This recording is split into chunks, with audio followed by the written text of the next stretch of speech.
ఎన్నికల సమయం దగ్గర పడుతుండటంతో అభ్యర్థులతో పాటు వారి కుటుంబ సభ్యులు ప్రచారాన్ని ముమ్మరం చేస్తున్నారు. ఓటర్లను ప్రసన్నం చేసుకునేందుకు పడరాని పాట్లు పడుతున్నారు. అభ్యర్థులు పొలిటికల్ స్పీచ్లతో దూసుకుపోతుంటే వారి కుటుంబ సభ్యులు ఎన్నడూ చేయని పనులు చేస్తూ చెమటోడుస్తున్నారు. నెల్లూరులో మంత్రి నారాయణ ఫ్యామిలీ ప్రచార పర్వంపై స్పెషల్ రిపోర్ట్.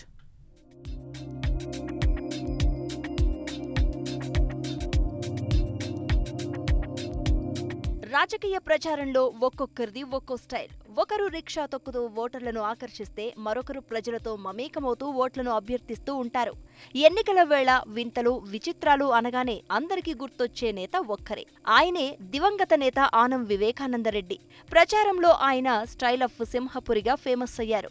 ప్రజలకు ఆయన దూరమైన ఆనం వివేకా బాటలోనే ఓటర్లను ఆకర్షించేందుకు ప్రస్తుత రాజకీయ నాయకులు వారి కుటుంబ సభ్యులు ప్రయత్నిస్తున్నారు. నెల్లూరు సిటీ నియోజకవర్గ టీడీపీ అభ్యర్థిగా పోటీ చేస్తున్న మంత్రి నారాయణ కోసం ఆయన సతీమణి కుమార్తె వినూత్నంగా ప్రచారం చేస్తూ ఓటర్లను ఆకట్టుకునే ప్రయత్నం చేస్తున్నారు.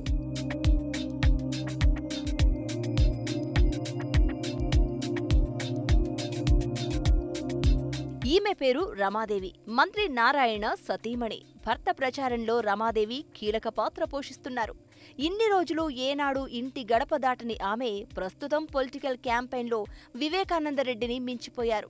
బోండాలు వేస్తూ దోసెలు పోస్తూ ప్రచారంలో అనూహ్య పదనిసలతో రమాదేవి ఓటర్లను అభ్యర్థిస్తున్నారు.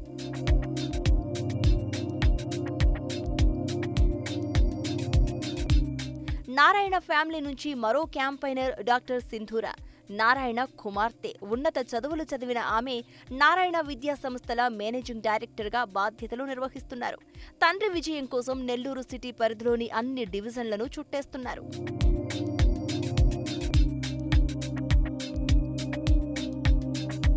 దోసలు పోస్తూ సింధూర ఓటర్లను ఆకట్టుకునే ప్రయత్నం చేస్తున్నారు. కార్యకర్తల్లో నూతనోత్సాహాన్ని నింపుతున్నారు. తండ్రి చేసిన అభివృద్ధిని వివరిస్తూ ఎమ్మెల్యేగా గెలిపిస్తే ఆయన చేపట్టబోయే అభివృద్ధి పనులేంటో చెబుతున్నారు.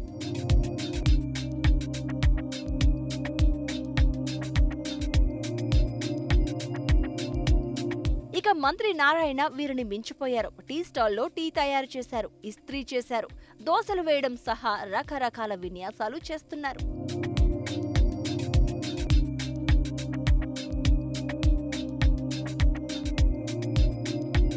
నారాయణ సోదరుడు మరో కుమార్తె గంటా శరణ్య సహా మొత్తం ఫ్యామిలీ అంతా ఎన్నికల ప్రచారంలో చెమటోడుస్తోంది.